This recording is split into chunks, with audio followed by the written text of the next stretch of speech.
Hello everyone, this is Pooja Singh and welcome back to our channel stock 24/7। So आज हम बात करने वाले हैं कल्याण ज्वेलर्स के बारे में। इसके टेक्निकल्स चार्ट्स के अकॉर्डिंग ज़्यादा डिस्कशन रहेगा। इसके फंडामेंटल्स एंड फ्यूचर दोनों ही हम बात करेंगे। गिरावट के रीजंस के साथ साथ हम फ्यूचर पोटेंशियल्स, फ्यूचर एक्सपेक्टेशंस पर भी डिस्कस करेंगे। शॉर्ट टर्म, लॉन्ग टर्म दोनों ही डिस्कशन होने वाली है। सो ये वीडियो अगर कल्याण ज्वेलर से लेकर कोई भी डाउट्स, क्वेश्चंस हैं तो आपके लिए नीडफुल रह सकती है। सो बिना स्किप करे पूरा जरूर देखिए। एंड हाँ, लेकिन उससे पहले थोड़ा मार्केट पर डिस्कस कर लेते हैं, क्योंकि आज सेंसेक्स निफ्टी में बहुत अच्छी रिकवरी देखने को मिली है। एंड ये रिकवरी देखकर इन्वेस्टर्स हालांकि बहुत खुश हैं, पोटेंशियल्स भी दिख रही है एंड काफी स्पीड में ये रिकवरी देखने को मिली है। इतनी जल्दी एक्सपेक्टेशंस हालांकि नहीं था, लगा था कि 1 वीक में भी वॉलेटाइल रहेगा। सो अब इसको देखकर खुश रहना चाहिए, या फिर हम सच में बुलिश एक्सपेक्टेशंस करें, या फिर ये पॉजिटिविटी ऐसे ही बनी रहेगी। इसके लिए आपको देखना पड़ेगा इंडिया विक्स। अब देखिए, कल जैसे कि हमने डिस्कस किया कि इंडिया विक्स में जो है करीब 65% का उछाल देखने को मिला, जो कि मार्केट के डर को इंडिकेट करता है। ठीक है, एंड 65% यानी कि बहुत ज्यादा डर इंडिकेट कर रहा था। अब यहाँ पर देखिए, आज ये गिरावट रही 10% की। अब 10% का गिरावट मतलब कि बता रहा है कि डर नहीं है मार्केट में, एंड ये पॉजिटिविटी को ही इंडिकेट करता है, यानी कि प्राइसेस जंप हो सकते हैं, इस तरीके का इंडिकेशंस है।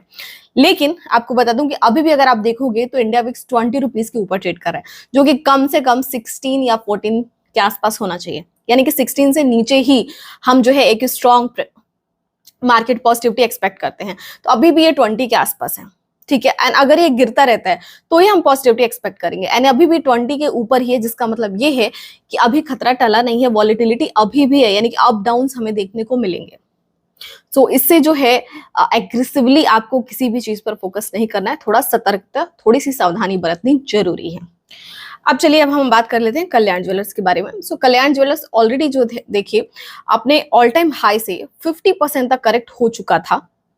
अभी कुछ टाइम पहले की बात है, यानी 50% का करेक्शन, ये क्रैश क्यों आया था इस पर भी मैं बताती हूँ आपको रीजन क्या था, जो कि अभी थोड़ी बहुत रिकवरी भी दिखा चुका है एंड रिकवर करके रिसेंटली ये 38 to 39% के करेक्शन में है। सबसे पहले हम बात कर लेते हैं इसकी गिरावट का रीजन। लेकिन आपको बता दूं, रीजन जानने से पहले कि कल्याण ज्वेलर्स एक ऐसा स्टॉक है जिसने अपने आईपीओ आने के बाद इन्वेस्टर्स को बहुत ही ज्यादा तगड़े रिटर्न्स दिए हैं, जो कि करीब 1000% से भी ज्यादा का रिटर्न्स बनता है, यानी कि 10 टाइम से भी ज्यादा का रिटर्न्स देने वाला स्टॉक बनाइए। तो एक चीज आपको सबसे पहले समझ जानी चाहिए कि अगर ऐसे कोई भी स्टॉक्स आईपीओ आने के बाद इस हिसाब से रिटर्न्स दे रहे हैं, दैट मीन्स उनके वैल्यूएशंस अनएक्सपेक्टेड ओवर वैल्यूड हो चुके हैं। तो उनको एक भी बहाना प्राइस करेक्शन के लिए काफी होता है, एंड इसको तो कई सारे बहाने मिले। सो इस चीज का भी आपको ध्यान रखना चाहिए कि अगर कोई कंपनी आईपीओ लिस्टिंग के बाद आपको 10 टाइम से भी ज्यादा रिटर्न्स दे रही है एंड उसके वैल्यूएशंस बहुत ज्यादा बढ़ चुके हैं, तो एक छोटा भी बहाना उसके प्राइसेस क्रैश करने के लिए काफी होते हैं। ठीक है, अब हम बात करें प्राइसेस ड्रॉप होने के। सो देखिए, कुछ रीजंस रहे हैं, लेकिन मेन रीजंस क्या था, अगर मैं बात करूं जनवरी में जो क्रैश आया था उसके पीछे की बात करें तो देखिए, कुछ अफवाहें फैली थी, कुछ गलत इंफॉर्मेशंस सोशल मीडिया पर इस तरीके से फैलाई गई थी कि जिससे कि उसका शेयर प्राइस बहुत बुरी तरीके से पिटा।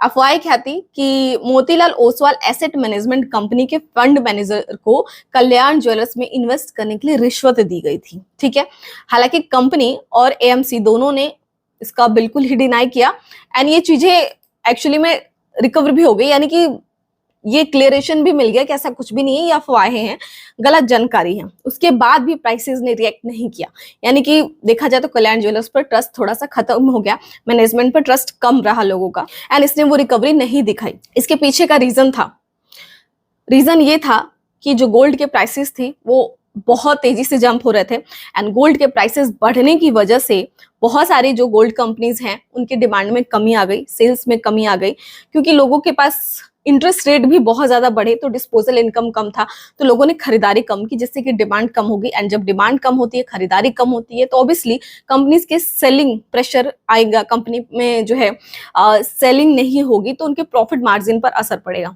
एंड आपको बता दूं कि कल्याण ज्वेलर्स के पीछे एक और रीजन था जिससे कि प्राइसेस थोड़े थोड़े ड्रॉप होने स्टार्ट हो गए थे, या फिर इसके वैल्यूएशन या फिर डर को दिखा रहा था।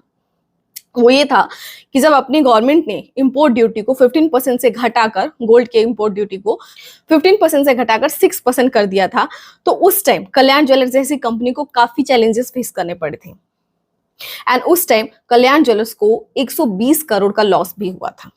एंड इसके बाद देखिए इंटरेस्ट रेट बढ़ने की वजह से ज्वेलरीज एंड गोल्ड की डिमांड्स कम हुई, सो इनके प्रॉफिट पर भी असर पड़ा। एंड इसके अलावा कंपटीशन ऑलरेडी है इसका, तनिष्क जैसे ब्रांड, मालाबार, पीसी ज्वेलर्स जैसी कंपनीज ऑलरेडी जो है कंपटीशन तगड़ा दे रही हैं। एक और चीज बता दूं, इसका वैल्यूएशन कंसर्न एक और मेन रीजन है प्राइसेस ड्रॉप होने के। आप देख सकते हो यहाँ पर, इसका स्क्रीनशॉट ले सकते हैं। डीसीएफ मॉडल के through, relatives and intrinsic value के थ्रू, तीनों ही यही इंडिकेट करते थे कि स्टॉक का प्राइस जो है ओवर वैल्यूड हो चुका था। तो एक भी बहाना काफी था इसके प्राइसेस ड्रॉप होने के। एंड ये अफवाहें जिस तरीके से फैली, सो बहुत ज्यादा करेक्शन देखने को मिल गया, वो बहाना इसको मिल गया वैल्यूएशन की वजह से। एंड ट्रस्ट नहीं बना तो प्राइसेस और ज्यादा गिरते चले गए। वैल्यूएशन की बात क्यों कर रही हूँ, क्योंकि देखिए यहाँ पर इसका खुद का मीडियन पी, जो एवरेज इंडस्ट्री का पी है, वो यहाँ पर 41 to 45 एवरेज है। एंड ये ट्रेड कर रही थी समटाइम्स 100 प्लस मल्टीपल वैल्यूएशंस पर, 128 पी पर ये ट्रेड करती थी, जो कि अभी गिरावट के बाद यानी कि लगभग 50% का करेक्शन हुआ है, तो उस हिसाब से अभी भी 75 मल्टीपल पी पर ट्रेड कर रहे हैं। तो करेक्शन इसमें दिख रहा है। एंड पेयर्स कंपैरिजन भी करे तो टाइटन जैसी कंपनी जैसे कि कंपीट करिए, तो इस हिसाब से valuation wise PC jewellers, सेनको gold अभी भी 30 मल्टीपल पी, 35 मल्टीपल पी के आसपास ट्रेड कर रहे हैं। तो उस हिसाब से ये काफी ओवर वैल्यूड है। लेकिन टाइटन से कंपैरिजन किया जाए तो उस हिसाब से इसका वैल्यूएशन जो है इसके नियर अबाउट ही दिख रहा है। कुछ होल्डर्स की बात करें, प्रमोटर्स होल्डर्स की, तो यहाँ पर देखिए 62.90% से घटकर 62.85% यानी कि 0.05% की कमी प्रमोटर्स होल्डिंग्स पे देखी गई। प्रमोटर के प्लेस शेयर्स बढ़े हैं, हालांकि थोड़े ज्यादा भी है, 19.30% से बढ़कर 19.32% हो गए हैं। प्रमोटर्स के शेयर्स 62% हालांकि हैं, लेकिन 19% से ज्यादा जो है प्लेस है शेयर गिर भी रखे गए हैं। तो ये भी एक कहीं ना कहीं कंसर्न एंड ट्रस्ट वाला इशू बताता है। अगर कंपनी में कुछ भी अफवाहें आती है उनके मैनेजमेंट्स को लेकर, तो ऑलरेडी शेयर्स प्लेस है, तो एक डर इंडिकेट करता है। अब यहाँ पर देखिए एफआईआईज ने हालांकि स्टेक बढ़ाए हैं, 15.74% से बढ़ाकर 16.37% कर लिया है। म्यूचुअल फंड्स के भी स्टेक्स इसमें बहुत अच्छे हैं, 11.74%, थोड़ी बहुत इंक्रीजमेंट भी हुई है। पब्लिक स्टेक बहुत ही कम है यहाँ पर, एंड पब्लिक स्टेक कम होना बुरी बात नहीं होती, ये पॉजिटिविटी ही इंडिकेट करता है। इसके फ्यूचर काम की बात करें तो देखिए अभी रिसेंटली जो है इसने अपना मार्च Q3 अपडेट दिया है, सो उसमें 39% से इसका रेवेन्यू जंप हुआ है, जो कि काफी बेटर इसके लिए है। एंड इसी वजह से थोड़ी बहुत पॉजिटिविटी भी देखने को मिल रही है। लेकिन मुझे लगता है कि Q4 का हमें वेट करना चाहिए, जो कि 7 अप्रैल को एक बिजनेस अपडेट कंपनी ने जारी किया है। लेकिन पूरा जो डेटा है वो 7 मई को हमारे पास आई थिंक मिलेगी, यानी कि हमें Q4 का थोड़ा वेट एंड वॉच करना चाहिए एक स्ट्रॉन्ग कन्फर्मेशन के लिए। ठीक है, अभी देखिए यहाँ पर चार्ट के बेसिस पर हम बात करते हैं।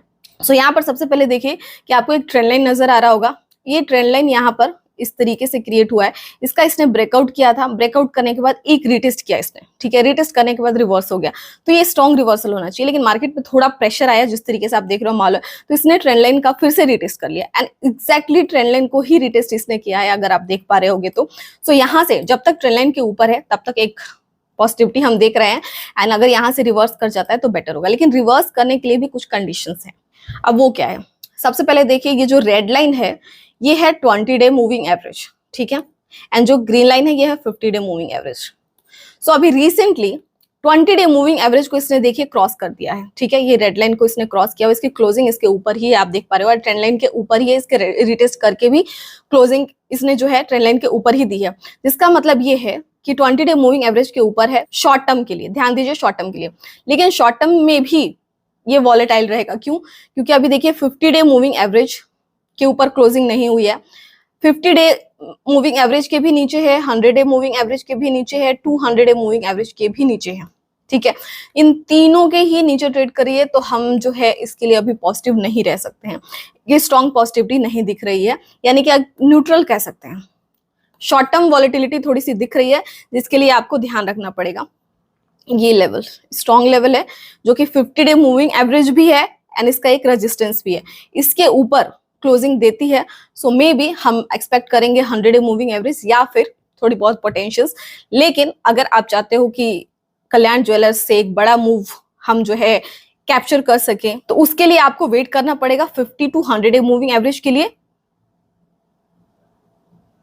एंड एक बुलिश कैंडल के लिए, तब जाके कल्याण ज्वेलर्स से थोड़ी बहुत एक्सपेक्टेशंस होगी। फिलहाल शॉर्ट टर्म व्यू ही दिख रहा है, लेकिन फंडामेंटल्स हालांकि इसके बेटर हैं, अगर लॉन्ग टर्म व्यू अगर आप देख रहे हो तो उस हिसाब से फंडामेंटल्स अच्छे हैं, कंपनी का ब्रांड अच्छा है, गोल्ड के प्राइसेस सभी जानते हैं कि इन फ्यूचर बढ़ने ही वाले हैं, कम नहीं होने वाले हैं। एंड कंपनी ने अभी बता दूं कि रिसेंटली 25 न्यू स्टोर्स जो है ऐड भी किया है, एंड 3 तो स्टार्टिंग अप्रैल में उसने लॉन्च भी कर दिया है। लेकिन डिपेंड करता है कि आपके पास पेशेंस कितना है। अब इसके लिए फंडामेंटल्स एंड फ्यूचर बेसिस पर जाने के लिए आपको जो है विद पेशेंस जाना पड़ेगा, जिसमें कि थोड़ा टाइम लगेगा। यानी कि अगर आप वॉलेटिलिटी झेल सकते हैं then, and short term view भी अगर आप देख रहे हैं तो आपको लेवल्स के हिसाब से जाना पड़ेगा। सो कल्याण ज्वेलर्स से लेकर क्वेश्चंस थे तो सोचा कि एक बार कवर करना बनता है।